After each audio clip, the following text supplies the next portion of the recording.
So, welcome to this series of 5 episodes that my good friend Eric Ireland and myself are going to record.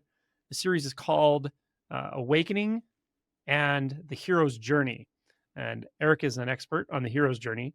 And I guess I'm kind of an expert in the awakening arena, but I've also interviewed Eric. He's also gone through awakening and so forth. We've talked a lot about this kind of stuff, but I really wanted to unpack it and create this series so that we can uh, discuss the implications of the hero's journey, how it plays out in our lives, specifically how it plays out in the awakening process, because I think it's a really, really good paradigm and model that has many, many important lessons that we can um, kind of utilize along the way and tools and so forth. So, um, yeah, so what we're going to do is we're going to break this down into 5 segments essentially. And the first segment that today's recording is called The Call to Adventure. And you probably know Eric, but I'll reintroduce him here. Hey, Angelo. Glad you're here, man. I'm glad we're doing this. Me too. Me too. I was just realizing this morning that it was a little over 2 years ago, the first time I interviewed you about the hero's journey and awakening. Wow. Yeah. Wow. Time flies, man. It does.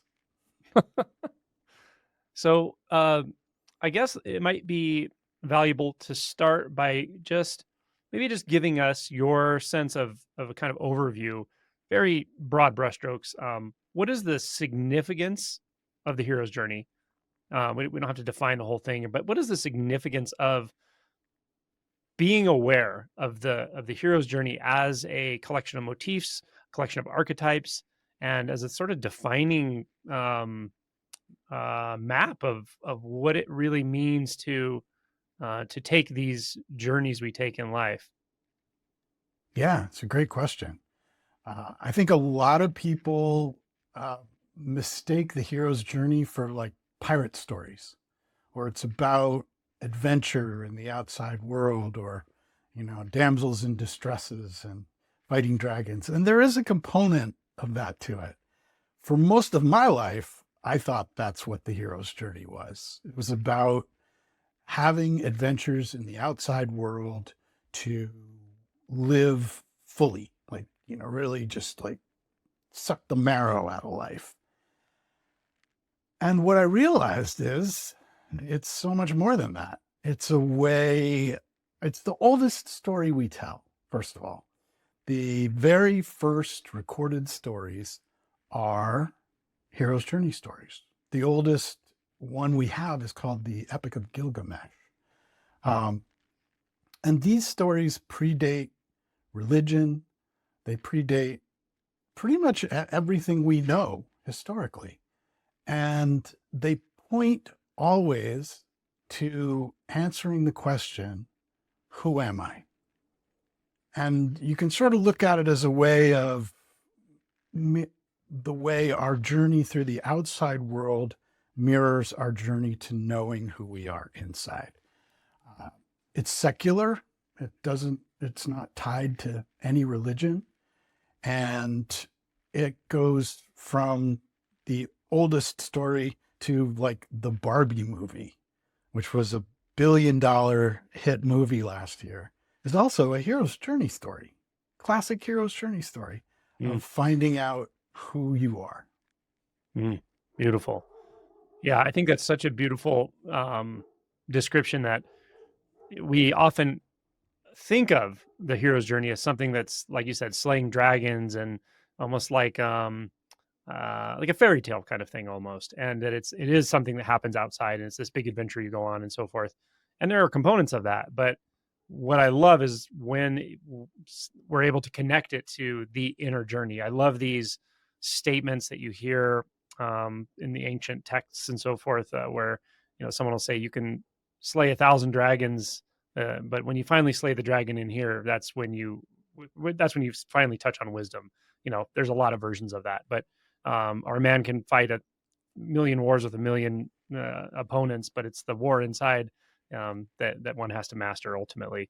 And we'll get to what the war really is and so forth. But the the salient point to me is that the hero's journey is an archetypal, um, I mean, I can say model, I can say map, but it's not. It's more than that. It really is more than that. It's an energetically alive truth that runs through human consciousness, and it's a kind of a mirror actually, and it's saying, It's are you its going to own take this archetype, journey? actually, really. Say It's again. sort of it's its own archetype, Absolutely. Yeah, something that it's lives kind of an within us. archetype that can be unpacked to other archetypes. And so it's in a sense, it's a mirror to say, okay, do you feel where you're really being called here? Do you really feel where this life, this situation, this is calling you? Can you see where it wants you to go? And if you really feel into it, it's saying that's an the journey starts inwardly.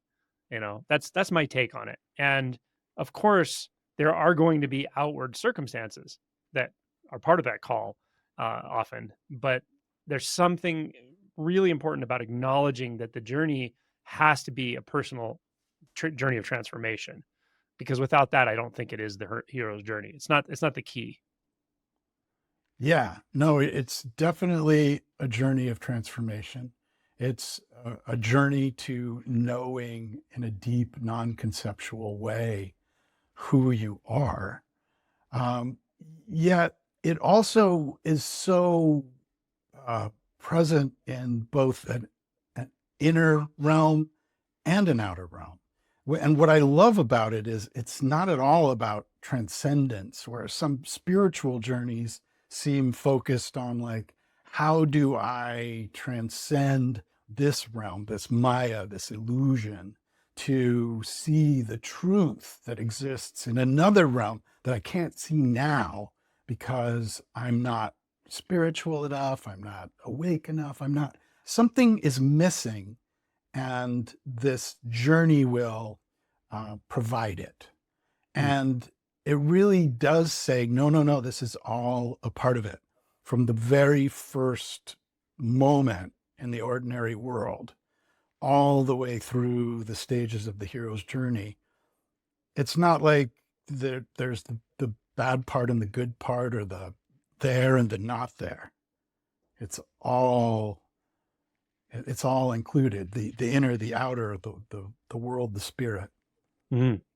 That's beautiful. I was just thinking to comment that the the question of what is the relevance of this to anyone listening, right? Why is this important to you, or how does this play into your life, or why does it matter to even have this archetype or be aware of it? And part of that answer is that I found in my life, the universe drops breadcrumbs. They may seem infrequent at times, and you may go through many years where you're really off track. Like you feel like instinctually somehow you haven't figured it out. You haven't figured out what's important to you yet. Not really. You figured out the surrogates. We all wanted nice relationships, and we want career. There's the things we all kind of collectively want and need and so forth. But there's something that's like it hasn't clicked for me yet, and I don't know why. I felt like that for about 19 or 20 years or something, maybe until I started meditating. There was something more there. But there were breadcrumbs. Like the universe did drop breadcrumbs, and it gave me these momentary experiences, or meeting the right person, or reading the right book at the right time. And it's like, there's something here. I know it. I know there's something here. And to me, that's the call to adventure. That's answering the call when you start to go, okay, I don't know how I'm going to go here, but I'm going to go here.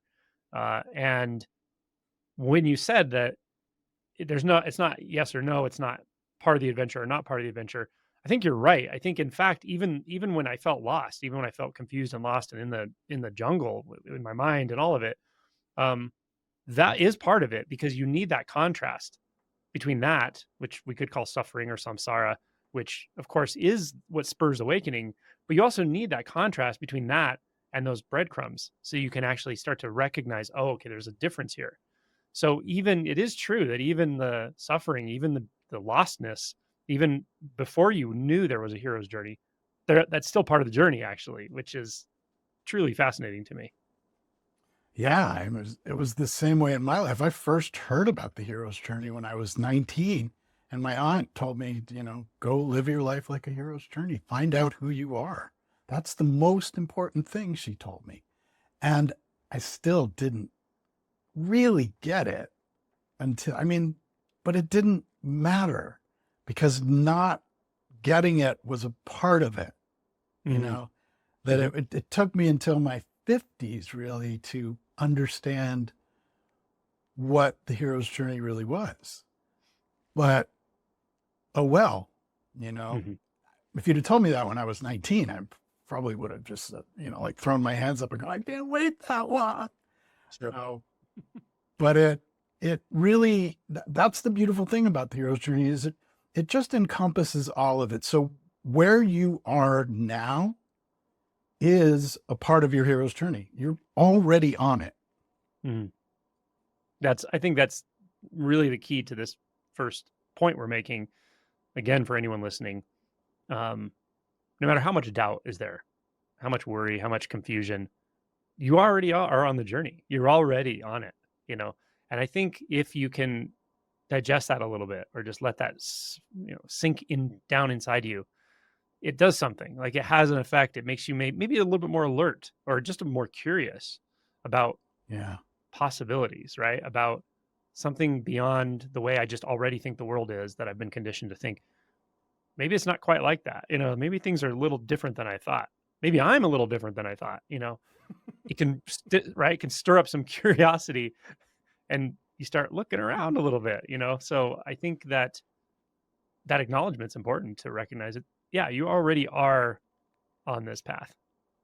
So I also thought it might be interesting to maybe talk just a little bit about our own moments, our own calls to adventure, and or even in pop culture, because there are so many wonderful, poignant, powerful stories out there, movie format, in uh, literature format, that are the hero's journey all the way up and down the list. Um, Star Wars, of course. George Lucas read the was it The Power of Myth? He read a Joseph Campbell book and based the Star Wars trilogy on all of the motifs of Yes. the hero's journey. The Power of Myth was the name of the PBS special. And if folks Oh, haven't seen those, it's like I think a 5 or 6 part PBS special with Joseph Campbell and Bill Moyers. And it's so worth watching. Really, really good. Because Joseph Campbell was the one who kind of brought all these concepts together into what we now call the hero's journey. He didn't really invent it, but he kind of collated it all. And he wrote a book called The Hero with a Thousand Faces. yep, That's all about that's right. the hero's journey. Yeah, I'll second that. That series was one of the calls to adventure for me. Truly, I think I was 18 when someone gave me those VHS videotapes, and I watched Mm-hmm. them over and over and over. And I was like, "Oh, there's something here." Like what Joseph Campbell was talking about was so relatable. Still didn't quite know how I was going to do it or what my path looked like, but I knew what he was talking about. Probably the first time I heard of anything like that. And yeah, so also Wizard of Oz. The Wizard of Oz. I recently watched like maybe the first half of it, and I Mm-hmm. was blown away. I mean, line by line, the motifs come in right away at the very, very beginning. The way she's Yeah. communicating with her family, everyone's has these roles that are like setting up her journey for her. All of it is Toto, like all of it. They have the archetypes are everywhere, and I was like, oh my Yeah. god! I had to stop the movie several times and process what I was watching, because I had seen it so many years before. I didn't realize what was actually going on in it. Really, really interesting. Yeah. Yeah. Yeah. Yeah. And I do think that like something you mentioned earlier, curiosity Mm, is so key at every point in the hero's journey. Like right from the beginning, where this like what's happening? What is this life that I'm living? And all along the way, and the Wizard of Oz, Dorothy is a totally curious character. mm, She's always just like, who are you? She wants to know everyone she meets along the way. She doesn't judge people and, say, oh, you're a scarecrow. I'm not going to waste my time with you. She's really like there in every mm, moment. And of course, like the hero's journey, she starts and ends in the same place. Mm. And really all that happened was she knows now who she really is and what's really important in her life. Mm. And we see it over and over and over again because it is the most compelling story that we tell as humans. Mm. It's the one that grabs us. And when we can lean into it with that sense of curiosity, it can really be, any hero's journey story can be so full of pointers to who we are, like the Wizard of Oz. Mm. Well, yeah, and that's when you said it's the most interesting story to us. Clearly, that's true, and it is. Gosh, almost every story really has some motifs of that hero's journey, and it's just so ubiquitous. At the same time, there's also a sort of transformation that happens. Maybe it is the call to adventure, maybe a little bit beyond that, but where it's like it's not interesting as much because you're being told a story. It's interesting because you realize you're living the story. Like it's really Mm-hmm. showing you something about yourself. As you said at the very beginning, this has to be about you, ultimately, like identity, your life, right? And it has that ability. It's a catalyst, right? The story is it's not just any story, it's a catalytic story. It's an alive story, and it somehow merges with or meets your own story and kind of says, hey, all that suffering, all that, it's okay. Like, because it doesn't feel okay when we're so locked up in ourselves, when our suffering is so personal, so much shame, so much hiding of it. Don't talk about it, we don't communicate it, we're just silently suffering. So many people are silently suffering. The vast majority of humans, I really believe, are silently suffering in a way that they don't actually talk about. And it starts externally. The story starts externally, yeah, and moves internal, and it touches Yeah. you, and it tells you like it's okay. You are on this journey, and it's okay that you're on this journey, and you've actually been experiencing the milestones already. And there's something comforting about that, to see that I don't even need to call it a higher power, because it's not necessarily a higher power. It's archetypal. But there's something comforting to know that, okay, this is not, all this suffering is not for nothing, and that there is Yeah. really a point to what's happening here. Well, it lets you see it as kind of, it's baked in, Mhm. or I look at it like a map, but it isn't a map that has paths and roads and any kind of markings on it. It's more like a topo map, and it Mm. only ever shows you what's right there. Sometimes it's up, sometimes it's down, but you can look to the hero's journey and go, okay, this is, I am looking at the unknown right now. And Mm. for a mind that wants to orient, which is how most of us live in the ordinary world, it gives this sense of, all right, I can orient toward the unknown. I can orient toward this journey. And so that's really the call to adventure, right? Because the call to adventure isn't usually winning the lottery. Like, oh, something so wonderful just happened to me, and now I'm on this grand adventure. What beautiful things will life throw at me? It's usually more like something drastic happens. Mm. There's a transformation that we don't necessarily want, or it doesn't even have to be drastic. It can just be like, what used to feel good doesn't feel good anymore, and I don't know why. Mm. But whether it's that or extreme grief, like if you lose someone or something that's so important, and that feeling of being torn open by grief, when we can see that as a call to adventure rather than the end of everything, which is kind of what the suffering mind wants to tell it as, or Mm. what even a lot of people with the best of intentions will be like, oh my gosh, this is so horrible. It must be so horrible for you. How will you ever cope? But when you can say, okay, this terrible tragedy is a call to adventure, it is a part of this. Mm. It's the beginning of a hero's journey of transformation to knowing who I am, then you get that's that same thing that kind of sometimes people get from religion, right? That faith that this is a part of it. This isn't wrong, or I'm not screwing it up, or I'm not being punished. This is how it goes. This is life. Yeah, very well said. I align with that so much, and want to reflect a few things that I don't know if I can emphasize this enough. What you just said, that um, first of all, this is really about entering a mystery. I mean, in one sense, just to recognizing the mystery's already here, but it's really about entering the mystery knowingly and Yes. still taking action, right? Moving forward and living your life and so forth. And very important that you're right. It doesn't mean you won $1 million and the journey is how am I going to spend it or something.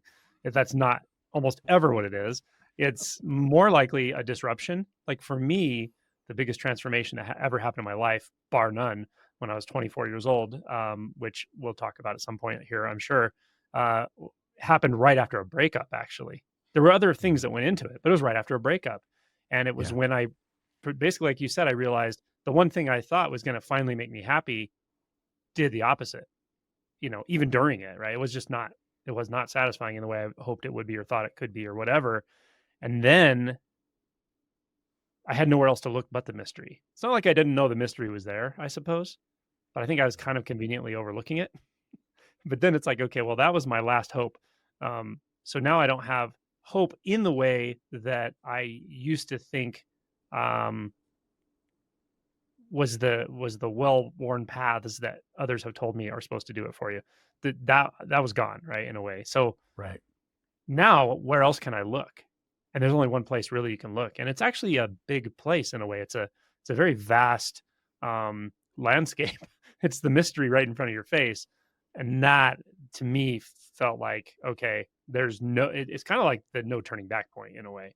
Uh, but I do want to really just emphasize for people watching this that your life won't feel all, you know, um, sparkly and happy, and you feel like you're on this romantic journey or something. That's not usually how it starts. It's rather the opposite. Often a disruption, tragedy, total confusion, sometimes even collapse.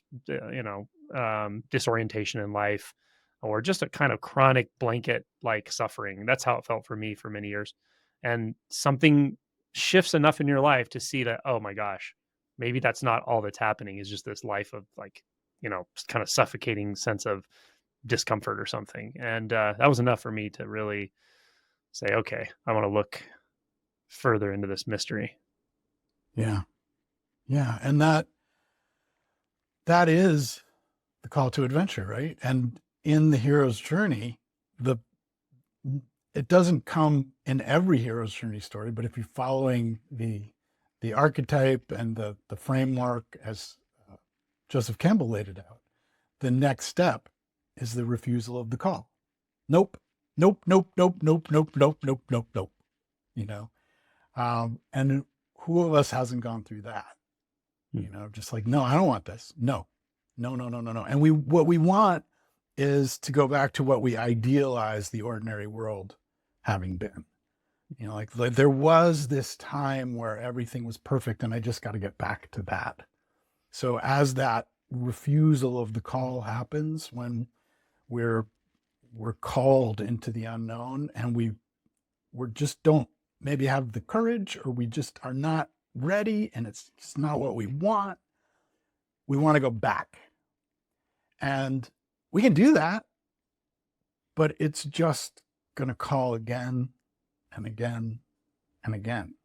So there's nothing to keep you from refusing the call, yet accepting the call, yielding to that call is what allows transformation. Not accepting, refusing that call is resistance. It's what keeps us, it's basically what the mind identified sense of self is so good at. I'm going to resist this. So it's our first step in exploring, who am I? When we kind of go against what the mind says to follow, let's call it instinct, or this archetype welling up within us. Yeah, the point you made about the refusal. I want to say a few things about this. It's very important as well. And that is, first of all, I think everyone probably refuses it the first few times or something. I mean, it's kind of, in a way, it's built into the false identity. Like a certain refusal is built into the false identity. We almost have to refuse reality all the time to look through these veils we look through, and so it's reasonably unconscious. It's almost automatic at first. But as you said, the beauty of this is that the call will keep coming, and we will start to recognize it in a more salient way as it comes through. And we still, then we I think we go from unconscious refusal to a more conscious refusal, to where we start to feel the gravity of what's actually available, what's in front of us, what's unfolding in front of us. And we still might have a default like, no, I'm not so sure. Maybe I want to try this other thing first again, even though I tried it 5 times and it never worked those other 5 times. But let me try it one more time. And we kind of negotiate a little bit. This Oh, is yeah. a place that I think is super important to really point out that this can be an obstruction. Is, yes, it's scary. Yes, it's the unknown. But if you hear this call and you finally get clear that this is what you're being called to do, you are being called to step into the unknown, however that's playing out in your life. Uh, the cost of refusing it knowingly gets very high. I think the cost Yeah. of negotiating it constantly gets very high. It turns into neurosis. I think it's kind of the root of neurosis. Like For me, it we was get panic attacks. dissociated, we get we just get so neurotic, and it's so uncomfortable for ourselves and those around us. Um, and I don't know what the secret sauce is exactly. It is something about courage, but also courage is not just being super brave. Courage is being vulnerable and willing to feel and willing to feel afraid. Yeah. Yeah. I mean, courage is what we find through that yielding to the call. It's not something you have that allows you to do it. It's like you really are taking a leap of faith that then builds the courage. And then the next time the unknown comes, the next time the call to adventure comes, because this isn't a one and done thing, right? Then we're like, oh yeah, I'm familiar with the unknown, which is this very paradoxical knowing that the mind identified sense of self doesn't understand. Hmm. And that's not where courage lives. It isn't in this, like, I'm going to be strong, I'm going to be brave, I'm going to put on my big boy pants and do it. And it also, the beautiful thing about the hero's journey and that initial call to adventure is that as we yield to it, as we start to move toward the unknown, synchronicity kicks in left and right. Mm. And if we bring mindfulness to that journey and we can see with openness what's actually in front of us, who is presenting themselves as helpers. I mean, I look at you, at the point in my life where I was most ready to pierce that veil. I met you. Hmm. Synchronicity brought you, and you were my Yoda at a time when I was headed off, completely confused but fully invested in finding what was at the root of all this. So all those things build courage, and especially having the support of somebody who has taken their own hero's journeys consciously and can say, hey, it's okay. Can point to the unknown and say, it's okay to be in the unknown. Yeah, I really want to correlate what you just said with, well, you said it beautifully. You said, I was confused, but I was totally, did you say committed or totally? And yeah, I was just I don't remember Yeah. what I said, but Yeah. let's use But committed. that's true. That combination happens. Like, when we really start touching the unknown, and we're kind of starting to lean into it. I went through the same thing. It's like you just have this feeling like I don't know what the heck's going on anymore, but I'm going to stop holding on to what I think should be going on because I can feel that's the problem in a way. Yeah. So I am confused. Like I'm not sure how to orient, but I damn well know that I'm going to take the next step. Like I know I'm willing to go where I need to go, Yeah. and that is enough somehow.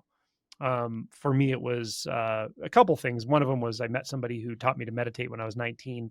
That was kind of a mini version of it.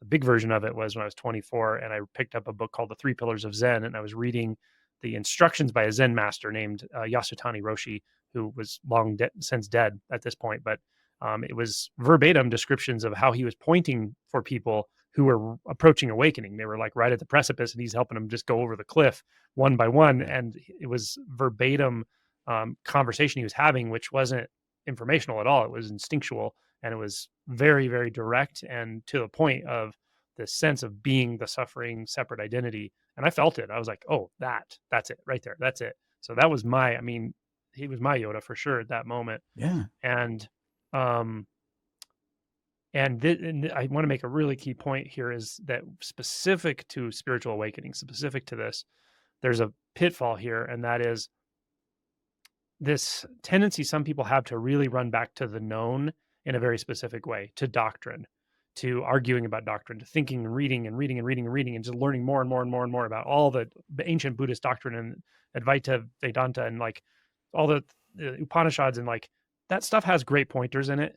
But if you're reading it informationally and you think you're just going to collect enough information to get what you want, and what you want is awakening or something, you're Yeah. kind of sniffing down the wrong path a little bit. You're not confused enough yet. You need to get a little more confused. You need to get a little less um, uh, distracted, I suppose, with informational learning, and a little bit more instinctual surrendering to your life.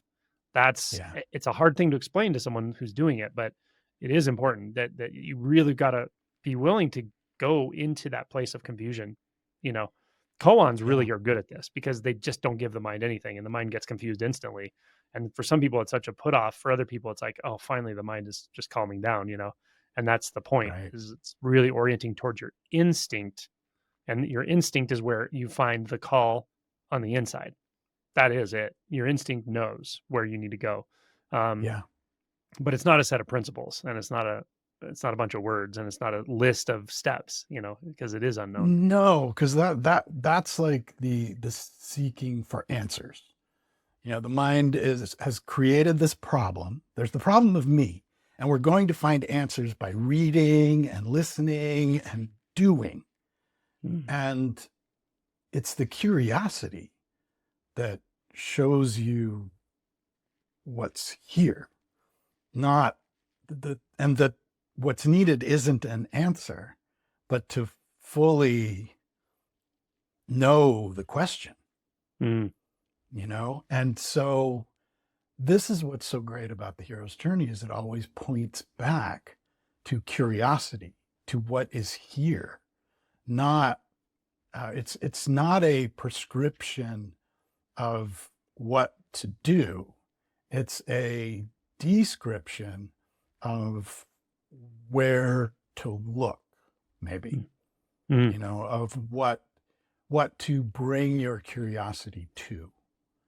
And I think that's the most important part. It's the thing about mindfulness for me that's really key. Without curiosity, there's no real experience of life, of what is. Mm. If you think you're not here. Mm. Mm. It's a hard one to land for some people, but I agree with you 100%. If you think then what you're doing is you're actually using your knowledge in a dualistic way to keep a little bit of distance from the world. Yeah. And that it can seem, oh man, if you're this is so fascinating to me. If you're really hypnotized with the social matrix, you'll find constant endorsement for doing that, actually. you'll find many examples of people doing it all day long, Yeah. politicians and so forth, and all of it, right? So it's actually reasonably massively endorsed um, to do that. Uh, but as you said, this isn't about getting an answer. It's about entering the mystery more fully. It's about getting so absorbed in the question that there's only curiosity left. And I Right. mean, maybe curiosity is literally the vehicle for this entire thing. I think that feels right. Yeah. It is one thing I really try to get people to when they feel stuck, when they're working either with a koan or a self-inquiry question, or yeah, mostly koans and self-inquiry types questions. Sometimes it's too dry for them, and they're like, there's no genuine curiosity. Right. And what's funny is somehow I can have a very short conversation with them, and then they get very curious, and I go, "That's the curiosity." But I get them curious about why they're doing all this. Then, like, why are you spending all this effort coming to retreats and doing these things if you don't have any actual curiosity? And they're like, "That is really curious." I'm like, "That's the curiosity. You just don't know. You're just overlooking it. You're looking from it. So you can just totally not notice it, but." There is curiosity. There's got to be curiosity. You're alive. You're curious. We're all Yeah. curious. Yeah. Um, yeah. Well, I absolutely, it is curiosity. And I think there's for me anyway, there was also a a gentleness that was required, that didn't come instinctually for me. I really wanted to push and force and white knuckle my way through this. And I found that it was intuitive, but not um, apparent that by softening that curiosity instead of like going, oh, I'm going to focus my curiosity. I found that was really helpful. And ultimately what this whole thing does is it connects us with, what a lot of to go back to Buddhism, where there's this equating of compassion with the unknown, or the what everything comes from and goes back into this. Dilgo Kinsey wrote a really good book on this, and the hero's journey brings us so close to that. It doesn't, because it isn't about it. It's one person's journey, but it's our journey that starts and ends in the community where we live, with the ordinary world, with the people who surround us. And so it isn't just about like me and my journey. It's about all of us coming to know who we are, kind of like a journey of initiation, really, Mhm. that we don't really have in our culture here in the West at all. And this is a way for those of us who didn't get that to go through it. Like Ken Wilber talks about, it's grow up, wake up, show up. So the hero's journey mirrors that same path. We grow up and we realize, oh, okay, I got to take this journey. We wake up on that journey, and then we show up back in that ordinary world again as our full, authentic self, with an understanding of both absolute, relative, same. Mm. And, like, what else brings all that together? Mm. I love the point you made here about, I'm just going to say, I'll use the word receptivity. And this is another barrier that comes in a way. When I say barriers, I just mean obstructions to kind of see through, but that tend to be kind of, I don't know, common. But there are people who have such a strong dynamic approach to things that they push. They're that kind of pushers, and sometimes a certain kind of koan work can work with that koan practice, like what is mu or something, where you can really just drill down into it if you have that much energy and will to do that. But I will say that's a slower way to wake up. The people who wake up the fastest, definitely the people who wake up the fastest, are people who know what surrender really is. They just know how to let go, and that can be infuriating to hear from to somebody who is a pusher, because they're like, well, how do you do that then? I want to learn to do that. And it's like, it's hard because it's so not intuitive for somebody who's really aggressive, in a sense. But it's true. It's also true. I can't lie. I've seen it happen many times. Someone who's just wide open, extremely receptive, and extremely curious. And then Yeah. I say, turn toward the mystery. And they actually know how to do it. And they just do it. And it's very simple. And they can wake up pretty darn quick. Yeah. So I don't mean to contrast people there. What I really want to say for anyone listening is that we talked about curiosity, which is critical, but we now just added this receptivity, this openness, Mhm. this like so if you feel like you're pushing or trying to force something to happen and so forth, sometimes it helps to reflect and go, why am I doing that? Why am I trying so hard? Why am I pushing so hard? It's often fear, oh my God, if I stop pushing, what happens? I feel fearful. I feel like I'm not in Yeah. control. Now you're learning to surrender.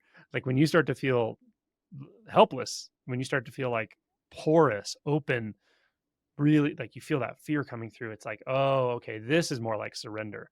This is more like Yeah. receptivity. So that Yeah. kind of receptivity, openness, while staying aware, staying mindful, and keeping that curiosity going, being willing to enter that mystery. Um, that's the combination, and that's when magic really starts to happen. I would also add that I think, like for me, I was very, very pushy about things, very like, I pushed things firmly away and I pulled things firmly toward me and I, held tightly to so many concepts. And I think that asking why always reinforced that. Mm. But one thing you taught me was how to use what, what is this? Mhm. And if I feel like if you're like me, and this is talking to people who are like me, and you're holding on really tight, and if you're holding onto awakening, or if you're holding on to, not awakening, what is this? If you just let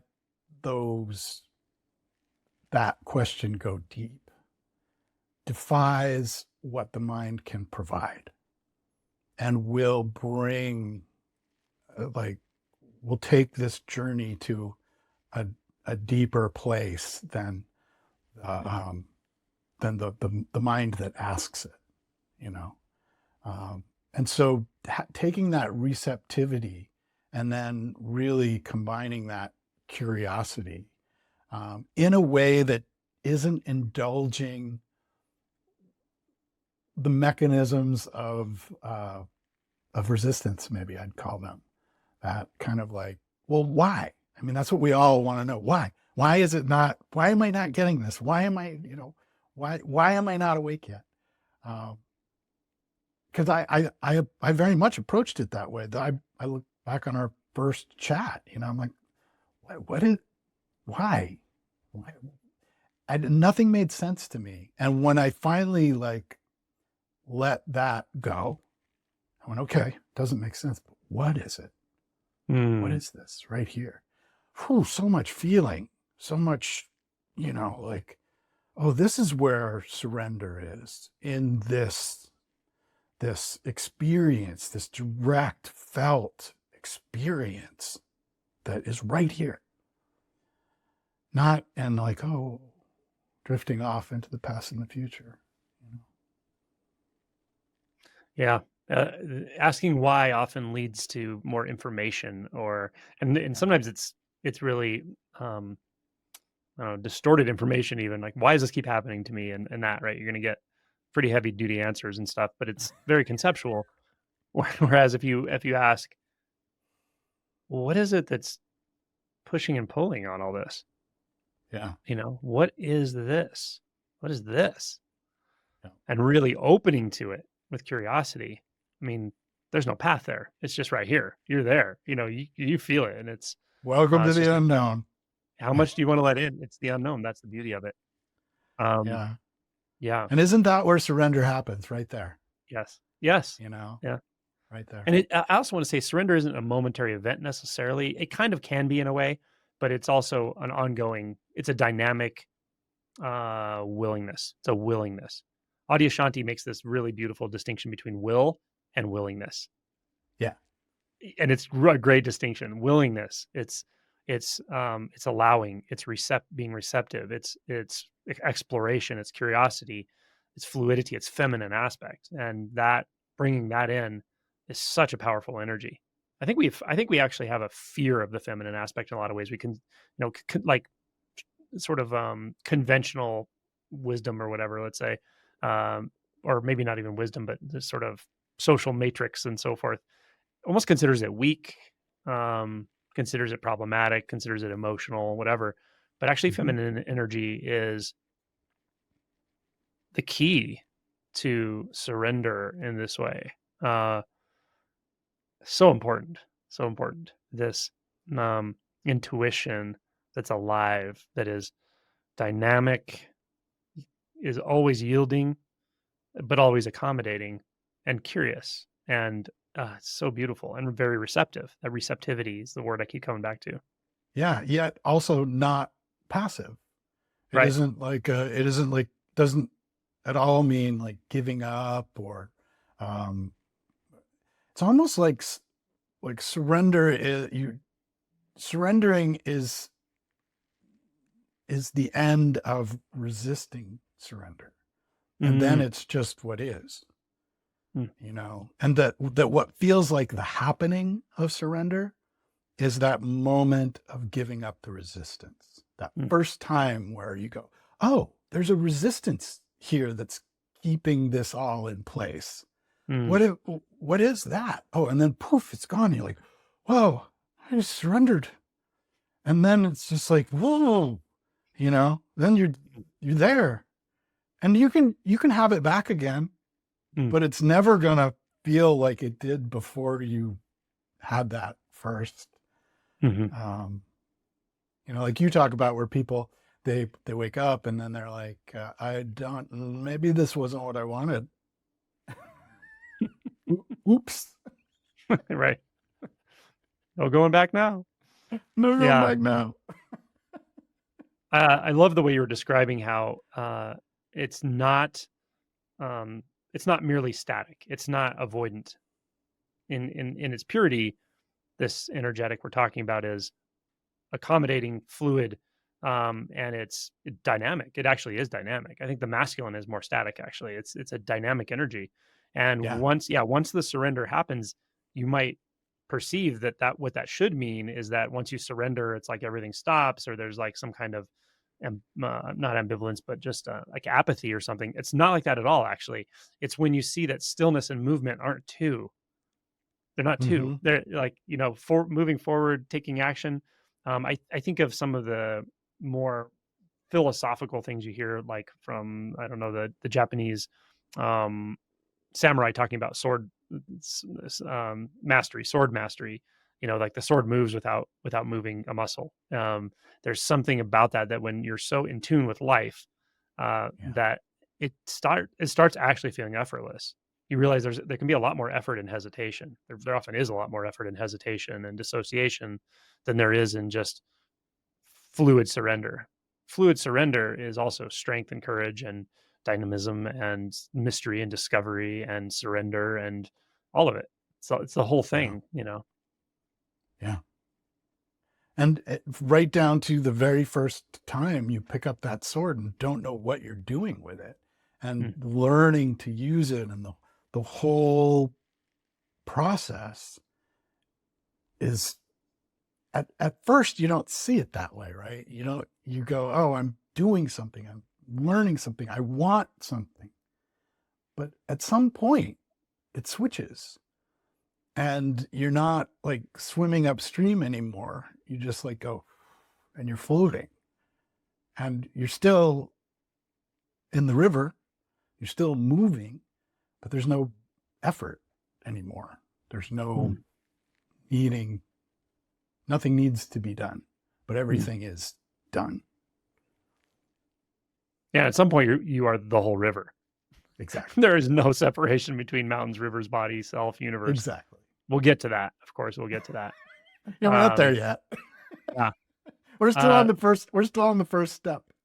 Yeah. Well, I mean, I really wanted to break this down so that we kind of really unpack each part and kind of get to the different, the pitfalls, the purpose, the function of Yeah. this part of the journey. And this, I think we unpacked pretty well this sort of call to adventure or call to the journey. Um, and yeah, is there anything else that you wanted to add at this point or relate to awakening yourself? Yeah, I think it's worth it to remind ourselves that it never looks like we think it should or as we would prefer. That it takes a willingness to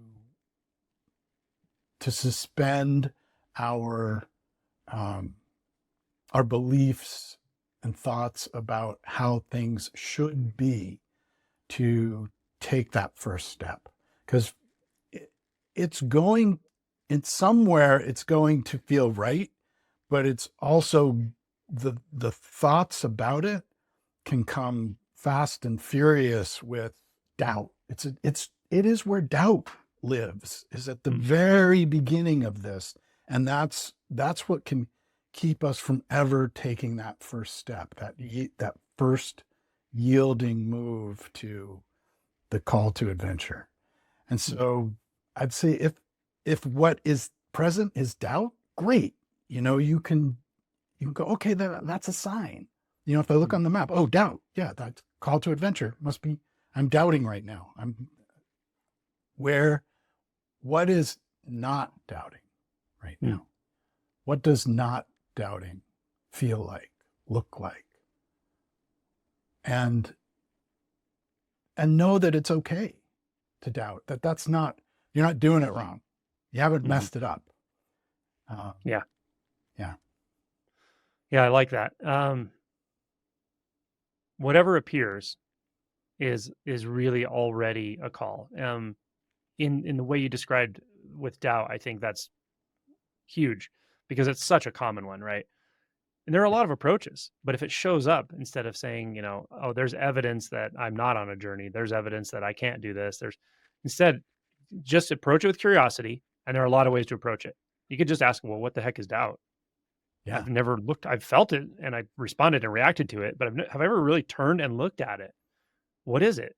You know, I mean, you might just find a non-dual experience there. You might find, oh, well, doubt's a thought. Well, if there's a thought, then that's not me because I'm aware of the thought. Well, then what am I? You know, there's a lot of Yeah. ways to approach it, but again, doubt is it's calling you, and as you said, it's a sign. It's like, yes, look here.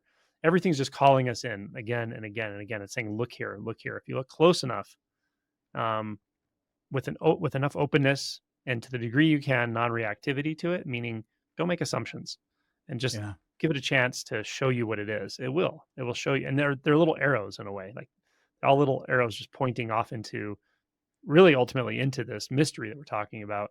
And then with time, I think we trust the mystery so much that we can just walk in the mystery all the time. We are the mystery. This all is the mystery, and we walk Yeah. in and as it, uh joyfully, actually, at some point, like, and even joyfully with the challenges, with the sorrows that still come, and with the physical pain and the human challenges that we're gonna all have, right?